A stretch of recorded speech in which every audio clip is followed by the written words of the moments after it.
All right, hey everyone. Today we're going to be taking a look at some quick kind of creature vocalization sound design. So I have some interesting source material here that I used to kind of do the sound design for this particular creature vocalization. And some of it's organic, like from actual recording of some animals, and then some non-organic source material. So I just thought this is a nice, quick kind of little example of a workflow that I might do for this type of creature type of stuff. And also, I'm of course using Reaper, like I've been, and this will be a good example of some of the possibilities with using subprojects. So if you're not familiar with subprojects, I think you'll be able to get a chance to see kind of the value and how you could maybe include those in your workflow. All right, so just kind of getting right into the work here. I'll play this with all the sound, but we're essentially going to be taking a look at this creature. Again, this is a continuation of some of my work on these StarCraft redesigns. I had a lot of these picked out for a while, and I've just kind of been hammering through them. So here is, I'll play the whole clip. You know, we're only going to be talking about the creature, but this will give you some good context.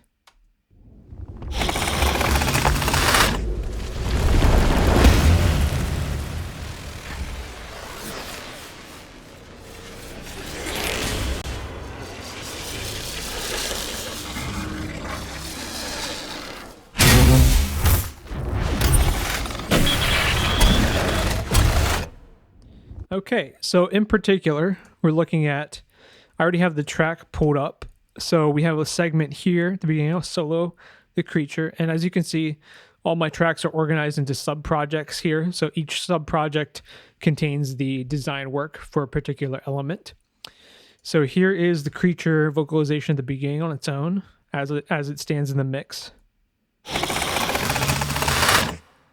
Okay. And you can hear some nice reverb tail and things going there. I have a send going out to your reverb.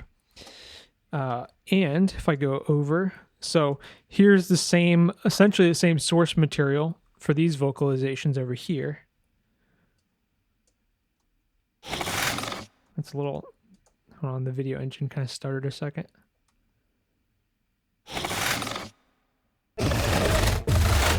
I know those two go by kind of fast, but so you can hear some slight differences there, but essentially all three of these little events, they're all the same subproject. So I copied subproject from here, so this rendered output, and I just moved over here, and then I just kind of edited it to fit with these interactions over here. And then also, technically these are two different creatures. If you really look at it, I know it's hard to, it goes by so quickly. But there's that creature, and then there's this other one, which I can't remember the names of them off the top of my head. But so yeah, they're actually, I could have, I think this is kind of like something I had in here as temporary, and I was going to go back and maybe see if I wanted to do a different sound for this guy. But again, a good way to show how you can kind of edit these subprojects. Okay, so again, if we can hear, it might sound just a little different here because there's the editing is not. I did a little bit of additional editing outside of the main project here. Okay, so this is everything with the effects on, and of course we can go in here, turn them off real quick. So all the effects off.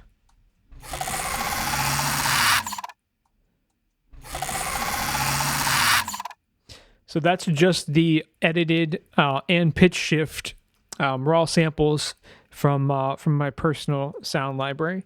So it has some interesting source material here, which I'll go ahead and I'll just kind of show some of that right now and edit that in.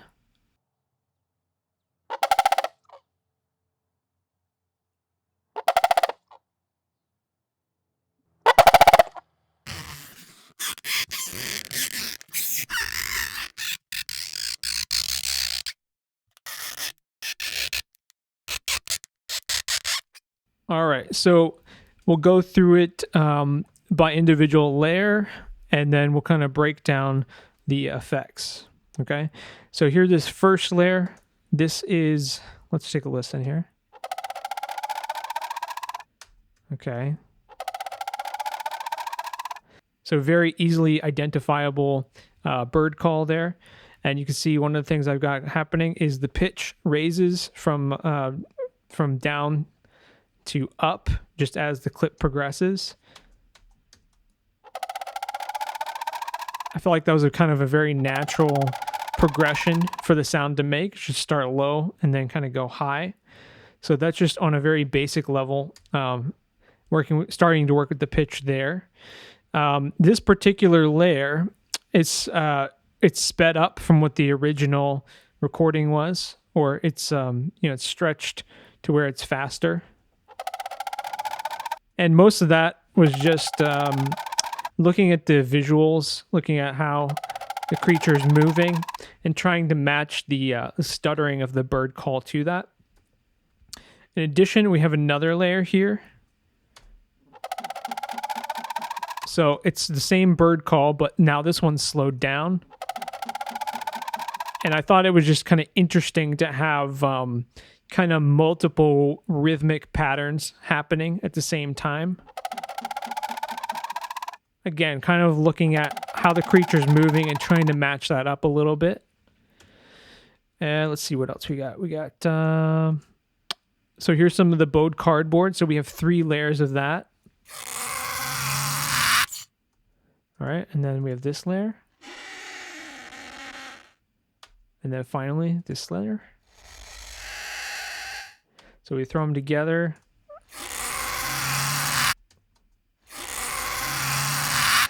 So that stuff is in there, just kind of provide a little bit of a tonal layer for what's happening. And let's see what else. What's this last layer here? I think this just maybe some more pitched down bowed material.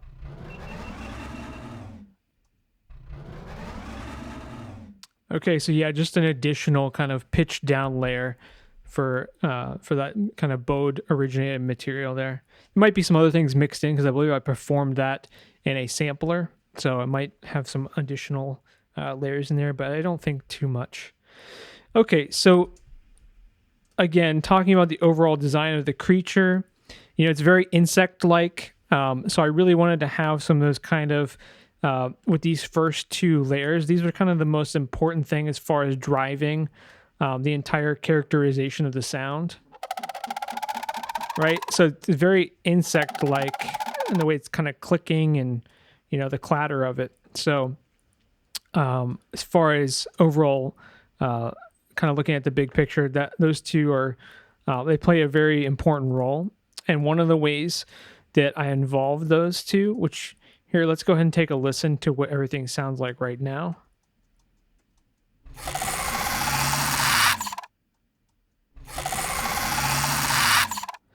Okay, so again, all my effects are bypassed. Now, here's something really important, though, to take a look at is I'll go ahead and probably now's a good time. I can probably, let me think how I want to do this. I'll turn all of my, I won't turn my folder track effects on, but I'll turn everything else underneath of that on. Okay, so now the effects are on with the exception of what's on the master on the folder here.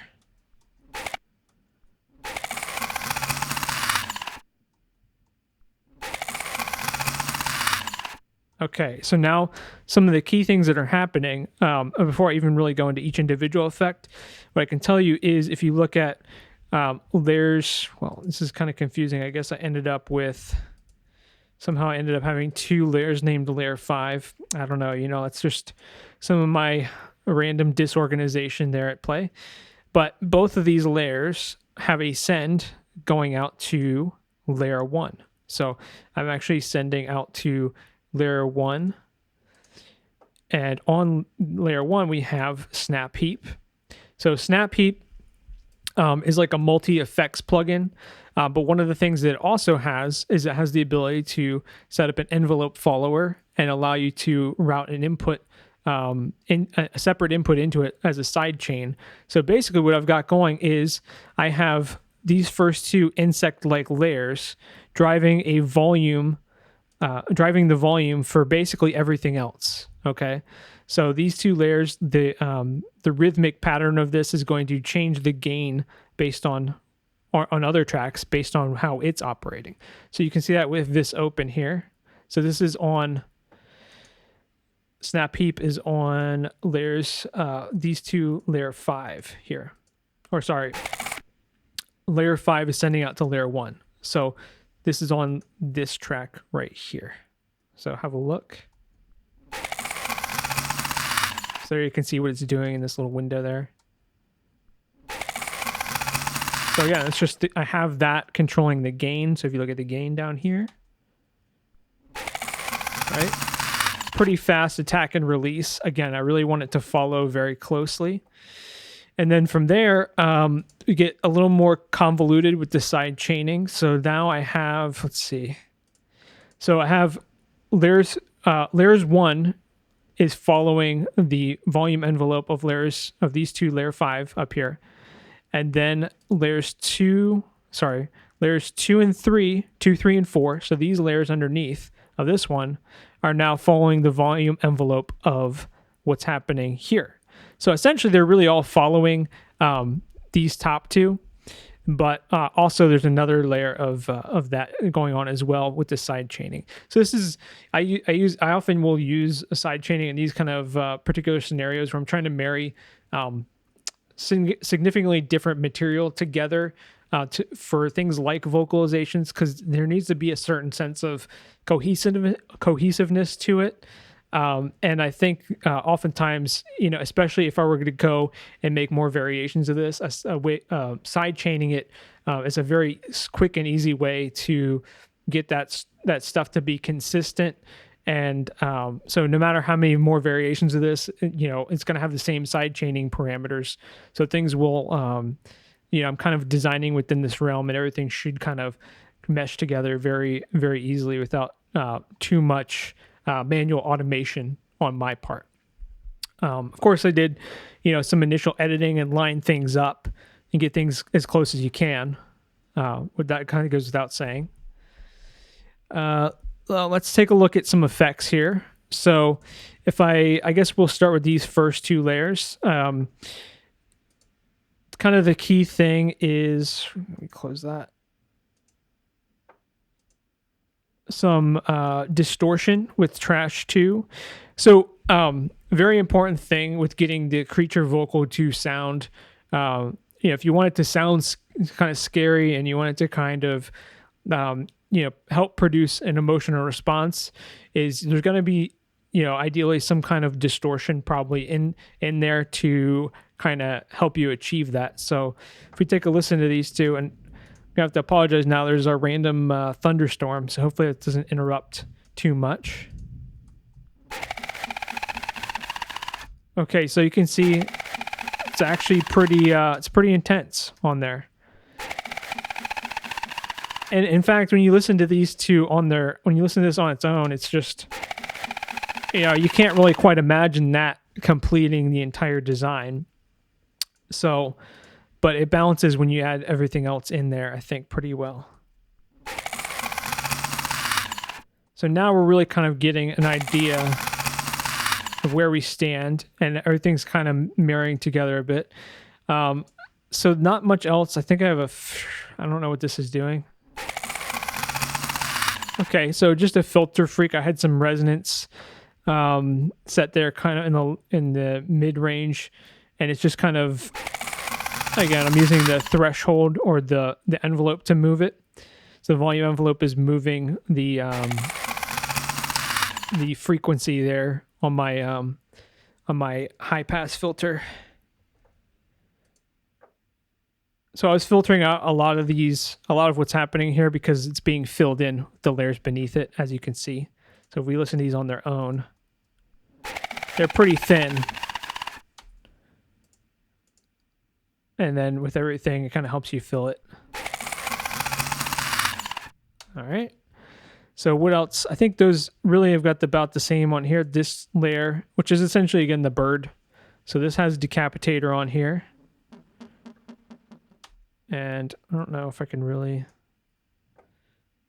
let's see if I can bring that up. 23.6. Okay. So you can, let's see if we can bring this up a little more and hear what it's doing. So that's pretty intense, but I had it kind of mixed in a little lower, just to where it's kind of barely even in there. So you can hear that. All right. So just a little bit of that decapitator, again, using some distortion in there to kind of, play towards the emotional content of the roar. It should sound scary. He's probably overblowing his vocalization a little bit to be as intimidating as possible. So, distortion naturally will be a part of that. These layers underneath, not really a ton of distortion on them. Really not many effects, period. This one has Alter Boy on it because it's a higher layer. I wanted to kind of have like a buzzy, again, like a different sort of vocalization to it, because these three, when you put them together,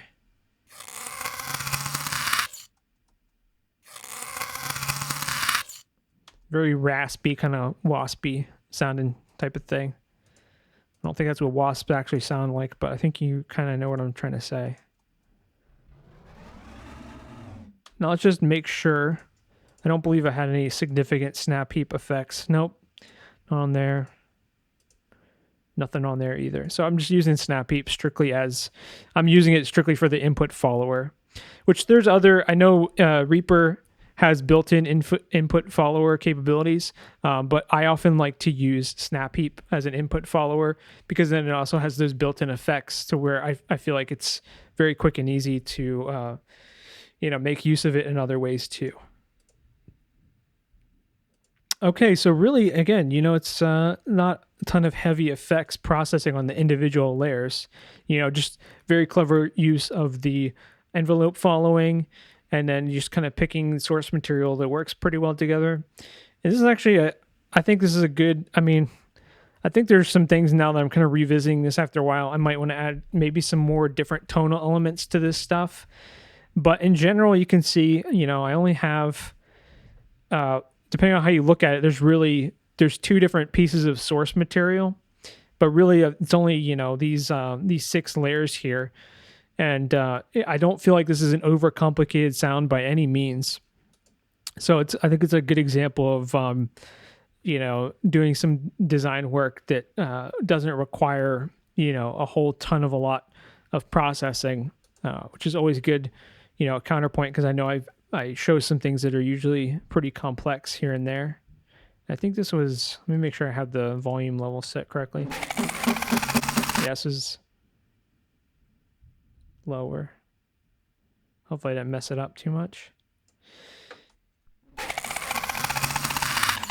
Okay, so now, it's still doesn't sound quite finished. So of course I have these effects here on my folder track. So we have a Vocalsynth 2 followed by Decapitator, and then an ozone on there. Probably just I probably just have like a I don't know, an EQ or a limiter. Probably nothing. I usually don't have it on there doing anything crazy. It's one I've just kind of been experimenting with for a little while here.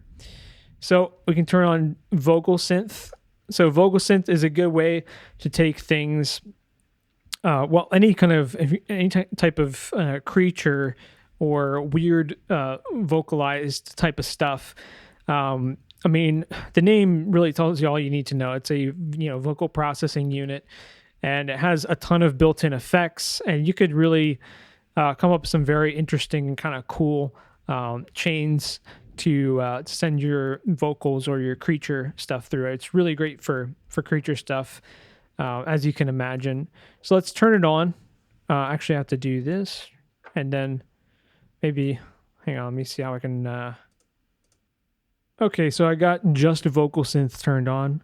So let's hear real quick with it out. Let's turn it on here.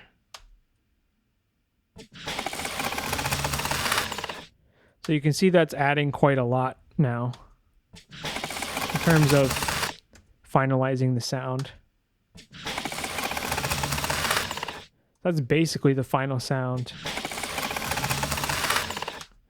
And then, of course, we're adding on some decapitator, just a little bit. It's mixed in, okay?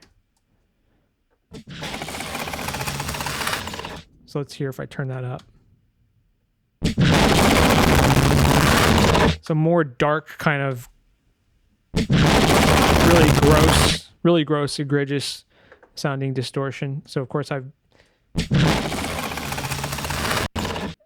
blended that in. So you can kind of decide how much you want. I feel like I even played with automating it a little bit, but ultimately did not use that. Okay. So that's pretty cool. Again, just, a little, usually a lot of times when I find myself using decapitator, it's for that really super crunchy, gross kind of distortion. So, usually when I'm pulling this open, you'll see I'm really using it pretty heavily. I like playing with the wet dry mix a lot with this. So again, things you've seen me do previously. So really, I'll turn this back on just because I know it's on there. Let's see if that changes much.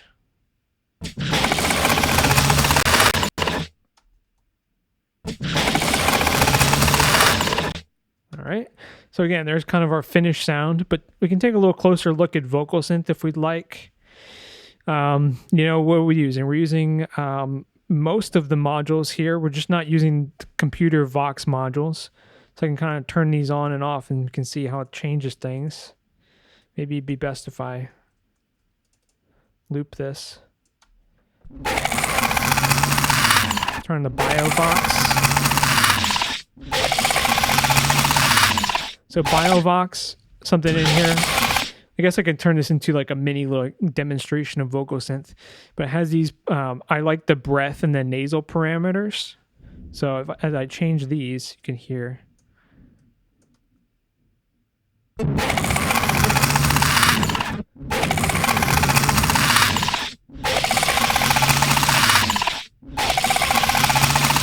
Again, changes and shifts the sound in really interesting kind of ways. Of course, you can play with the pitch shifting and the clarity as well.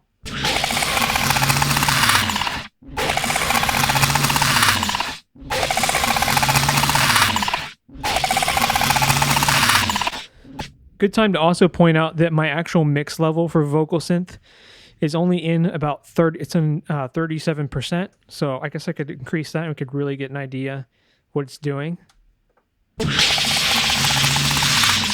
Now I turn vocoder on. So this is like a pitch down kind of version. Using a synthesizer preset to kind of follow everything. If I shift it up, you can hear.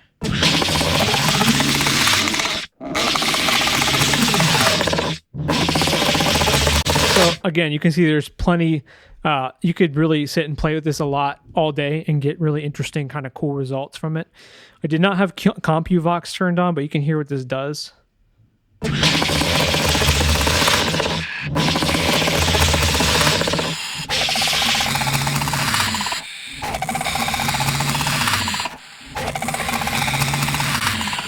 So that's kind of... So CompuVox is obviously going to be like more of like a computer cyborgy type of thing. TalkBox, this has kind of got some interesting distortion in it. It's a little different than the vocoder. So again, they all just kind of, each of these I find, once you're kind of familiar with using them, you just kind of know which one is going to give you what kind of tones and things out of it. So, mixing in, making combinations of them. I think here's what I'm at right now. All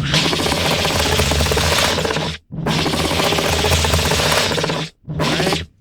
And then I had Polyvox in there, which is kind of a vocal modeling kind of thing. It kind of models the way, I think like a vocal track would work. I think that's kind of like the premise of it, if I remember correctly.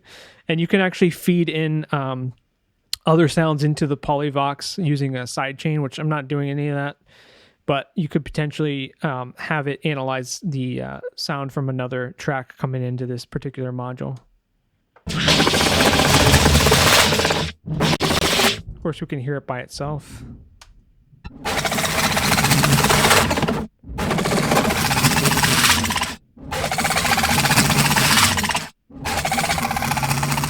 And nothing in there. Turn it all on.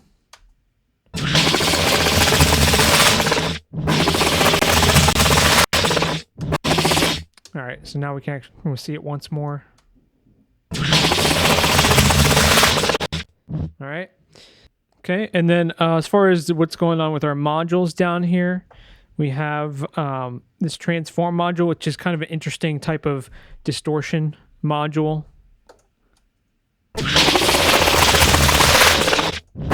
I'll mix it in a little bit more.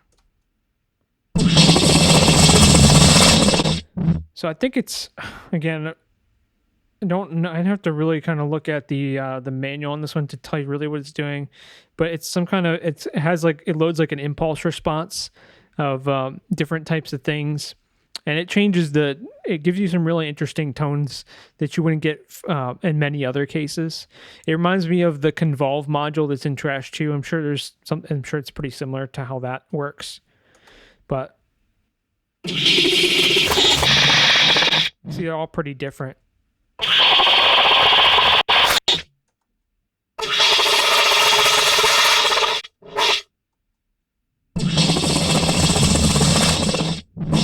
I think that's what it was on. And I only had this mixed in just a little bit. Again, I don't know exactly where that was now. Some chorus in here.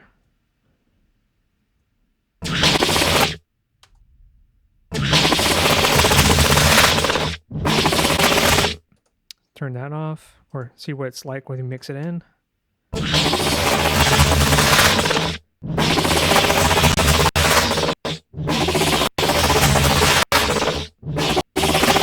This is getting a little heavy on my computer right now. I have to apologize for that. But yeah, just kind of a nice, I felt like it added an additional kind of nice layer of depth having that chorus there. And that's essentially it as far as Vocalsynth. Again, this is probably one of my favorite little plugins. I don't always use it for every kind of creature sound design, but I feel like once you've already kind of got everything else, the source material that is going to work pretty well, this can allow you to kind of transcend, take all that to a different kind of playing field and really kind of help you come up with something alien and different. And I play with the mix levels a lot, so I believe I had it at around 40.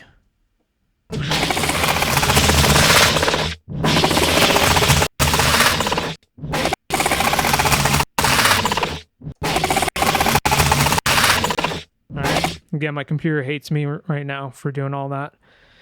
But nonetheless, that's pretty much the completed sound there. Let me see if I can get this video engine to cooperate. All right. And then we go back. So this is all, I'm not going to save this. I really don't want to do that. Close it up. So this has been rendered out now as a subproject. So here you hear the rendered output. So it'd been the way it was originally. And I think I made some additional timing adjustments here in the editing because of the way that this scene cuts. I just didn't have it quite right previously, or I also wasn't quite sure how I was going to blend it with that transition because I knew I still wanted it to echo a little bit. So you can actually see that I did cut it right there. So the sound continues, but the fade it changes into a, I believe I made some volume shifts and things like that. Yeah. So some perspective shifting going on there. I used the Deer VR Pro to kind of change the distance from it so that when it cuts, it doesn't feel so jarring. It's still there, but not. Changes position a little bit there with that cut. So again, when you have something like that situation where it's, you have a sound carrying over from one cut to the next, it's good to kind of look at how you can make that feel as natural as possible. Now later here in the session, again, it's the same sub project, but you can see I made some cuts and some edits, changed the timing and changed probably the playback speed a little bit. So here it's the same material. Did I change any of the effects? No, I didn't change any effects there. Again, it's all the same thing that was rendered. I just cut it and then edited it a little bit differently.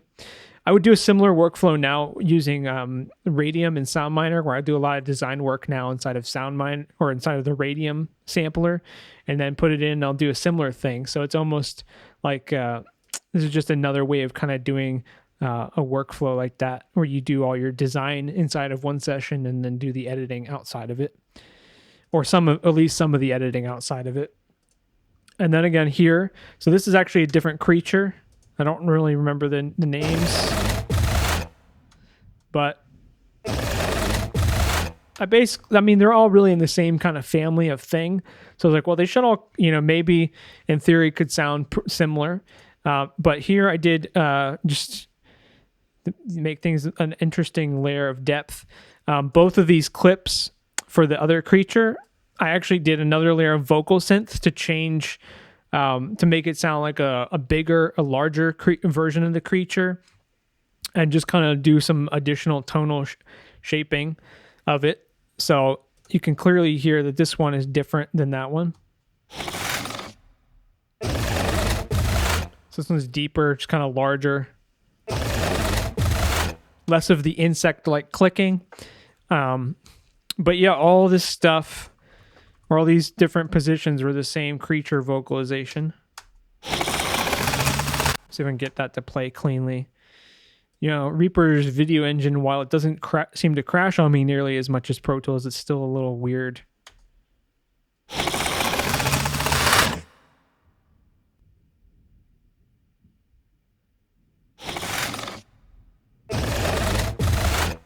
Okay. And if we want, we can hear everything together now once more. And hopefully there's actually, as you can tell, there's quite a bit of detail in this session. So this is something I'm going to take some time to kind of work my way through, which I've done a little bit in one of my live demos already. Let me make this just a little bit bigger.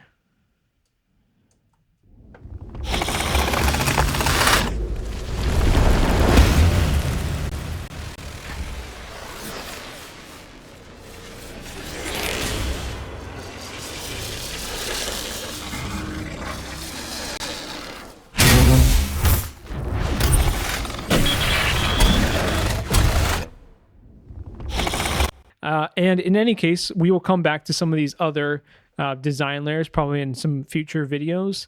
But I thought it would be kind of cool just to really break that one layer down and talk about Vocalsynth a little bit, and kind of just give you some ideas about how you may do some creature sound design. And I think this is a pretty well-contained, simple example. So it was worth it for me to focus on that. But yeah, thank you for watching, and check out some of the other videos. We have quite a few up there now. If any questions, you can reach out to me on Twitter at SoundSparkChase. It's usually the best way, where I can see things quickly and try to respond, and that whole sort of thing. So thanks again, and everyone take care. Hope you have a good rest of your week.